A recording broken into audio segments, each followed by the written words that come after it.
This one is called the extra fine fusing tape. It comes in a roll. I use it so much, the tape came off. It comes like this. It comes in a roll, but I've used it so often that it just fell off. But anyway, what you want to do is, like if you're doing a hem or if you want somewhere to stay in place, you could just place this on here. You just fuse it on and then peel it off and hold it in place.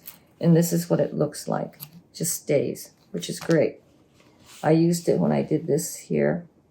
I put a dab on it to hold it in place when I did this four thread serger. The cover stitch, I mean. And it just holds it while I'm sewing. And it just dissolves, so you don't have to ever take it out either. Okay, and so I use it for many places where I want to just keep it down and not use pins. You could just use it for, so there's all sorts of places you could use it.